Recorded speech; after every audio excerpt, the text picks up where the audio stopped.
It's your boy Ace, and I'm back with the next video. If y'all checked the last video, y'all remember what happened. Just got back from seeing Mia in that conversation, you know what I mean? So I had to get some music that actually kind of kind of gives you like the final results, which is what this beat is. It's actually the final results song from Smash Bros. 4. Anyway, let's get into the recap of this real quick. This is going to be a long video. I just want to recap what I figured out about that situation. So, I've come to the conclusion that that situation, I went into that thinking to myself, like, yo, like, I definitely want to make sure I say what I need to say to her. And I didn't really think about it like, maybe I should try to go at her and get back with her. I didn't want to do that. But I realized what she was telling me. When she told me and you never argued, she was telling me that because she's been doing the same thing I've been trying to do, which is trying to rekindle that same emotion, that same feeling that we had, where we had a very particular relationship that is really hard to match because of our situation. So I know for a fact that that's what she was trying to do. She was trying to feel that again, you know? And by her telling me, hey, you know, like, me and you never argue, what she's really saying is, hey, like, why is it that we never argue? Why is it that I argue with this guy? Why is it that I can't get I can't get that feeling I had with you? When she said, oh, I'm supposed to be getting married, she was saying that like, hey, I'm getting married because I'm with this person and my family probably feels like it's the best thing for me to do. But in reality, like, I don't really want to do this, but I'm doing it. By her telling me she was supposed to get married in that way, she didn't want me to take it like her marriage was serious, because she wanted me at that point to be like, oh no, like, you're getting married, like, but I want to be with you. I honestly think what she wanted at that point, and I don't think she'll ever really admit this, what she wanted was, I think she really wanted me to just fight for her. I think she may have wanted that. She may have wanted to see if I still cared about her in a certain way, and if I wanted to really try to get back with her, I think. Because the way she said it was really crazy. And the fact that she told me that she was going to fight for us means that she's thought about that just as much as I thought about that. And she doesn't view her actions as the reason as to why we're not together. Those are the things I've gotten from that. I think that I went into that situation. It took me like a couple weeks to realize this after I thought about it. But I think because of that situation, I realized that she cared.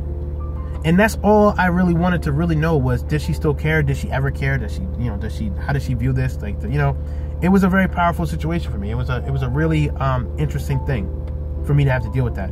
So to see how she reacted to everything, it was crazy to me. It was just like, damn, like, this girl is really on some shit right now.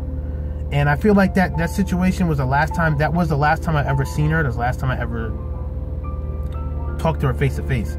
I did talk to her a few times after that. I will get to that when we get to that. But I just kind of felt like, you know, that was crazy. And then after that, you know, way after, like, you know, a couple weeks after, maybe a month after that, I called her and I called her and I was like, yo, like, how's everything? What's going on? And she pretty much sounded different. I remember I told you guys I called her before and it was different. Like, you know, she was mad happy to hear about me. When I called her this time, she was not happy to hear from me. She was on some real defensive. She was like, oh, I'm good with my husband, and I don't even know if she was married at the time. I don't think she was. She was like, I'm good with my man, my fiance, blah blah blah, and you don't have to talk to me no more, and blah blah blah blah. And I was just like, okay, what the fuck? Fine, fuck it then, whatever. And that was that.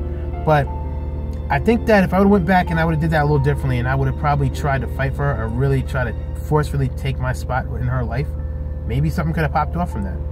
But everything happens the way it's supposed to happen, and that's just kind of like my recap about it. It was interesting to get everything I had to say out, and it was interesting to see how she reacted, and it was just it was interesting to close. I don't feel like the situation between me and her is really over yet.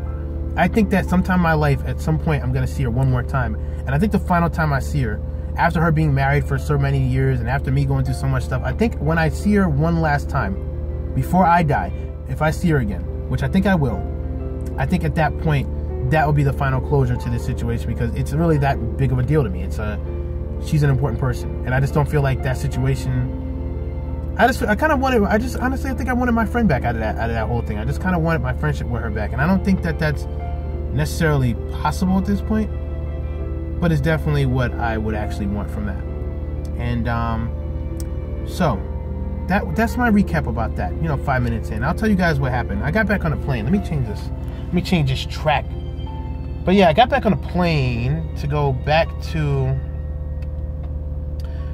Florida. And while I'm on the plane, you know, this is sleeping. I'm just kind of sitting there like, yo, like, what the hell? Hold on a second, guys. I'm looking for something here.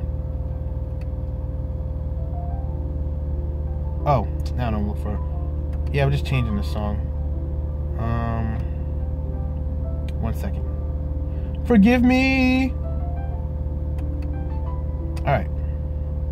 So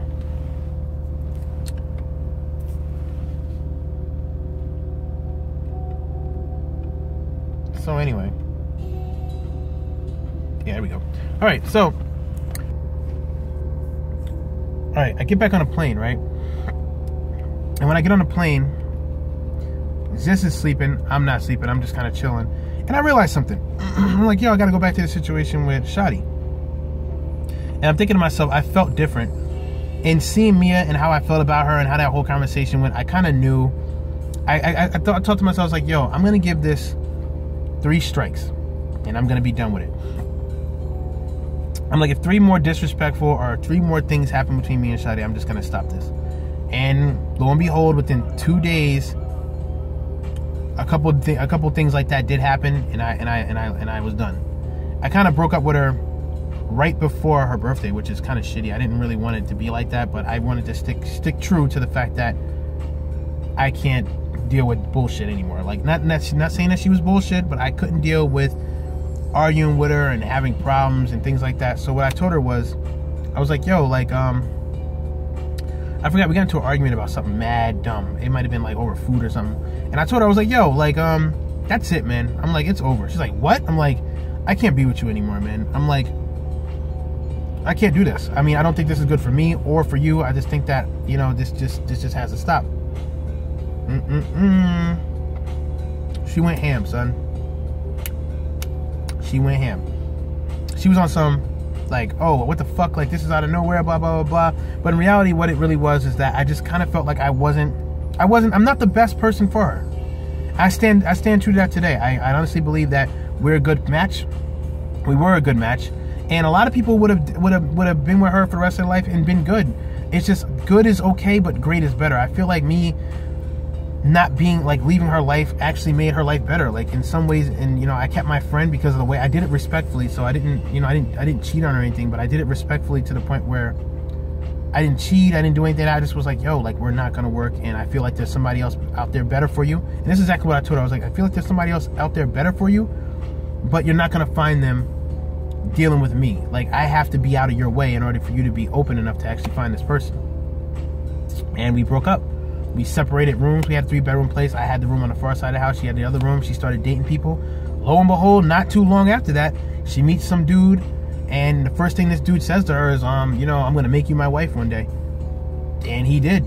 He really did. And, you know, in the future he does. And what that began with Shadi was, the first thing that began is, like, by me telling her I didn't want to be with her anymore like that. It was, I was letting her go so that I could find myself. And yeah, that's what I did. And the first thing I did was, I felt like I had to do something crazy. Like, I wouldn't say crazy, but I kind of got to that point in my life where I was like, you know what? I need to change my lifestyle. I felt like there was like a split in my life where I felt like at that point, if I didn't just live my life without trying to be intuitive, just live and just go out and do whatever the hell I wanted, then I thought I was going to end up getting in some situation to be really bad for me. So what I did was, I broke up with her. We were cool, and I just started. I told Zis, I was like, yo, son, let's just start going out. Let's just start going out to, like, clubs and bars and fuck it. Like, I just want to go out and just be reckless. Like, I just wanted to live. But I wanted to live in a way where I felt like I was living. I just wanted to go out and just not have anything holding me back and just be going nuts.